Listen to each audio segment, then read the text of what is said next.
Welcome to the In Command podcast. It's your boy Tristan here. And this is my first episode. So make sure you guys go down and hit that subscribe button and the like button on all my videos on my YouTube channel.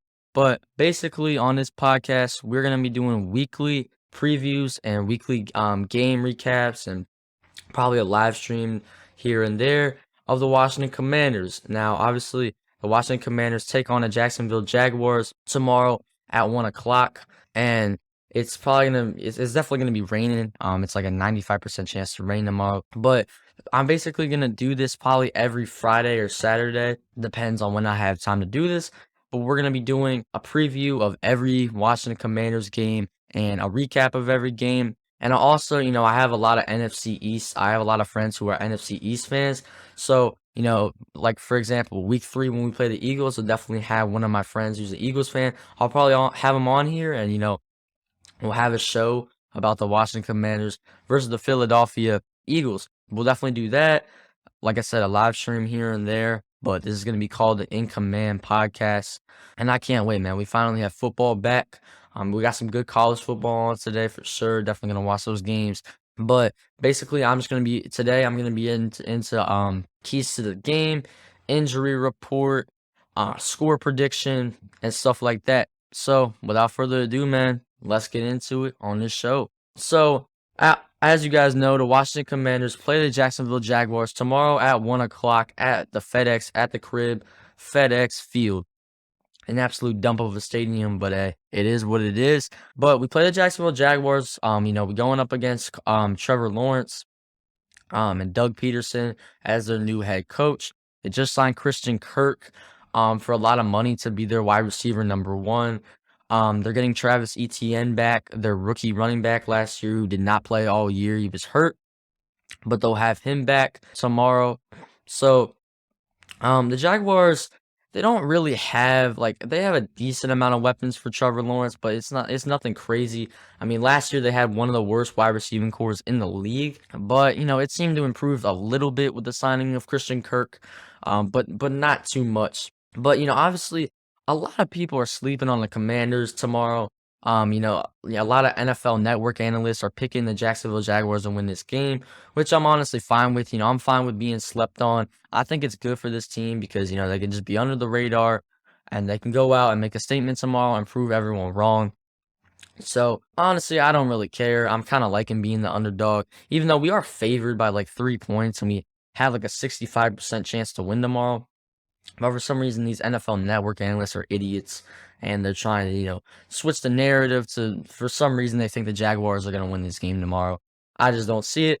But let's get into keys to the game. So my number 1 key to the game, we got to get pressure up front on Trevor Lawrence. I think that's a big one because if we can get pressure up on Trevor Lawrence, then and this defense, they need to get some stops tomorrow.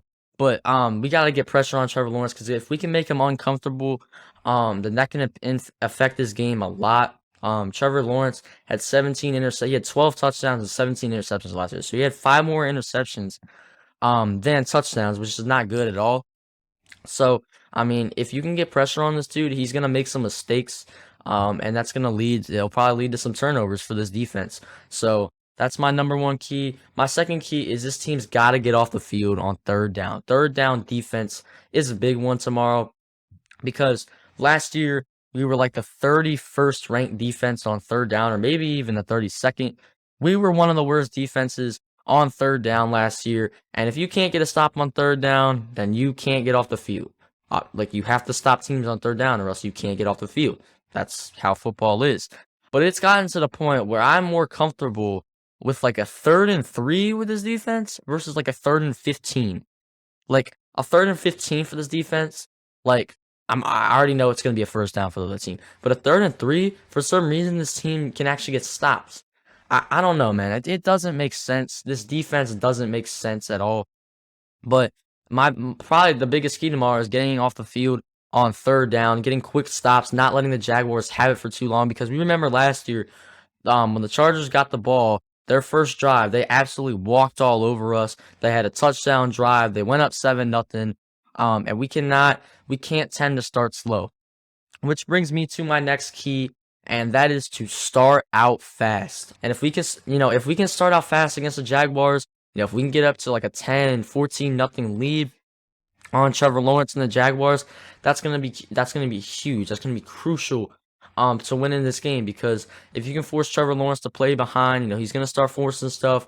This Jaguars team is gonna make a lot of mistakes. But if you give this team life, if you let them go up, if you let them go down and let them get a field goal or a touchdown to start the game, I'm telling you, it could end up bad. So we can't have, obviously Justin Herbert and Trevor Lawrence are two completely different quarterbacks. I mean, Trevor Lawrence is nowhere near on the level as Justin Herbert.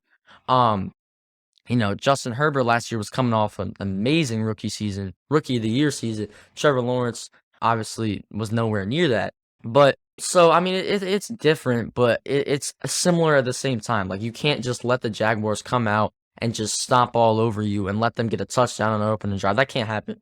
If you ask me, I think we need to get a 3-and-out on the opening drive. We got to start out fast. This offense has got to run the football. Carson Wentz needs to make his throws. He's got to get the ball to Terry McLaurin. But my second key to the game is third down defense. My third key to the game is we got to get the ball to Terry. We got to target Terry McLaurin. I'm telling you, if you can let this dude take over the game, this dude's unstoppable. Terry is absolutely unstoppable. If you can get the ball to him, the Jaguars secondary is not checking Terry tomorrow. They're not checking Terry. They're not checking Jahan. They're not checking Curtis. All right, this Jaguars secondary is nothing except for like a second-round pick that has promise. That's it. That's pretty much it. The Jaguars secondary should not be checking Terry McLaurin. He should have a field day on a Jaguars secondary tomorrow. So Carson Wentz has got to get the ball to Terry McLaurin. They need to have that connection tomorrow. I need to see the Wentz to Dotson connection tomorrow. I need to see some jet sweeps to Curtis Samuel. But my third key to the game is to get Terry McLaurin some damn targets. Come on now. My last and final key to the game is to run the football. We gotta establish the run game early. If we can do that, if we can get Antonio Gibson the ball and he can go off and have a good day, and he can hang on to the football, then it's gonna be a good day for this offense. But if not, if we're, I don't think people realize like the difference of like 2nd and 5 versus like 2nd and 8, right? Like, that's a pretty big difference. So if Antonio Gibson can go on first down, get you 4 or 5 yards, that's huge. But if he's going, his first carry, loses a yard, and now it's 2nd and 11, he's forcing Carson Wentz to have to drop back on 3rd and 12, 3rd and 15. That's stuff we can't have, man. We need to have manageable third downs every single time. So I need Antonio Gibson to have a good day tomorrow. I need at least a decent day. J.D. McKissick, he's got to keep doing this thing. He's one of the best third down backs in football. I need him to do his thing. But Gibson's obviously the starting running back until Brian Robinson comes back. And, if Antonio Gibson shows out, then he could possibly win this the spot back. But we'll have to see. But if Antonio Gibson can come out and, he can get us like 75 to 80 yards, and he can be efficient and not fumble the football, then it's going to be a good day for this offense. It's going to open up a ton of other stuff that we can do. It's going to open up the play action pass, Carson Wentz's deep ball. So that's my fourth key. Now let's get into score prediction. So, I mean, I think this is going to be a decently tight game, but I think we get a pretty convincing win. Now, a lot of people are like, Tristan, do the Commanders have to win by, a lot? Do they have to get a really convincing win in week 1 tomorrow? And my answer to that is no. I'm not expecting this team to come out and absolutely rampage the Jacksonville Jaguars. I'm not expecting this team to come out and beat them by 30 and just 30 ball them and get them out of the stadium. I'm expecting the Jaguars to fight. They got a new coach in Doug Peterson. They're a young, gritty team. This team's going to fight. They're tired of losing just like us. So, and we can't take them lightly. I think it's going to be a pretty tight game, but I think we come out and we get the win 27-17, which I think if we win by 10 points tomorrow, I'm happy. I'm going in. I'm feeling good about this team. If we win by 10 points tomorrow, this offense has a good day. The defense plays, pretty well. Then I'm happy. 27-17. I think that's a perfect score, for us to win. And I'll take that. 100. Give me a 10-point win any day of the week with this team, especially with this team. Because if we're complaining about 10-point win, I mean, I don't know what else to tell you. It's the NFL. because knowing this team, I just want to go. Well, I just want them to go out and get the dub because knowing this team, they could go out and they could absolutely choke. They could lose. That's a Washington thing to do. So if we can just go out and get a decently convincing win tomorrow, I'm fine. 27-17, I think, is a good score for tomorrow. Now let's get into the injury report. So I think it was what we heard yesterday that Cam Curl is unfortunately out tomorrow, our starting safety, which sucks because Cam Curl's had a great last 2 years. He's been the steal of the draft, 7th round pick. He's been absolutely amazing, which just sucks. But so tomorrow our safeties will be Derek Forrest and Bobby McCain. So I need Bobby McCain to step up. I really need him to. He's got to come out and he's got to play well. He's got to he's got to do his part in coverage. He's got to break up some passes. Derek Forrest has got to hold his own. But Cam Curl, he's out tomorrow. Logan Thomas is questionable. But I think he should be good to go.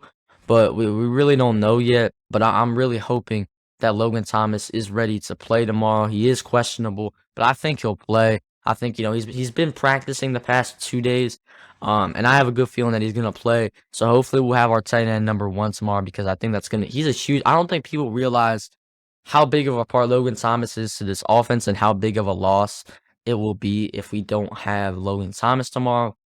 Now, obviously, if we have John Bates, or is John Bates? I don't think John Bates is playing tomorrow, is he? I think he's injured too. Correct me if I'm wrong. But if we don't have Logan Thomas tomorrow, like, is it the end of the world? Like, if we have John Bates, is it the end of the world tomorrow? No, but it's a big part because he's a big red zone threat and he's a big weapon for this offense. We're gonna need him tomorrow. We're gonna need him to dominate. So I need Logan Thomas to play tomorrow. Hopefully he does. Obviously Cam Curl is out. All right, but anyways, sorry, I just had a little bit of an issue with my computer. Something just popped up that I didn't want. But where was I? So we were talking about the injury report. So yeah, Cam Curl is out, unfortunately. Logan Thomas is questionable. So that's pretty much it. The offensive line is going to be relatively healthy tomorrow. So we gotta protect Carson Wentz, for sure. But yeah, I'm just ready for us to come out and just get a dub. So yeah, so we did score prediction, we did injury report, we did keys to victory. So my final thing is player stat predictions. So for Carson Wentz, I'm gonna go. He gets 260 passing yards, 2 touchdowns, and 1 interception. I think he does make a little bit of a bad mistake, a little early on, makes a little bit of a bad mistake, but he cleans it up after. Throws a nice 2 touchdown passes. Has a pretty good, completes a pretty good amount of his passes. So that's what I'm predicting for Carson Wentz. For Antonio Gibson, I'm going to go, he has 20 carries tomorrow, 80 yards, a touchdown, and hopefully no fumbles. Knock on wood. Knock on wood for that. Knock on wood for that, yo. Terry McLaurin, I'm going to go, he has 8 catches for 102 yards, a touchdown, and let's see it. 8 catches, 102 yards, and a touchdown. Yeah, that's what I got for Terry McLaurin. Jahan Dotson, I'm going to go 4 catches, 50 yards, no touchdowns, but he does play a pretty big role. For Curtis Samuel, I'm gonna go 5 catches, 65 yards, no touchdowns. So I'm gonna go Terry McLaurin gets a touchdown, Gibson gets a touchdown, and I'll go Logan Thomas gets a touchdown tomorrow. Logan Thomas has 5 catches, 47 yards, and a TD. And then we get 2 field goals from Joey Sly. So that's what I'm predicting for player stat predictions tomorrow. That's what I got. Thank you guys so much for watching. This is our first episode of the In Command podcast. I hope you guys like the name. We're probably going to be coming up with some intro music and stuff like that. It's going to be fire. So we can only go up from here, man. But thank you guys so much for watching this episode. And I'll see you on the next one. Peace.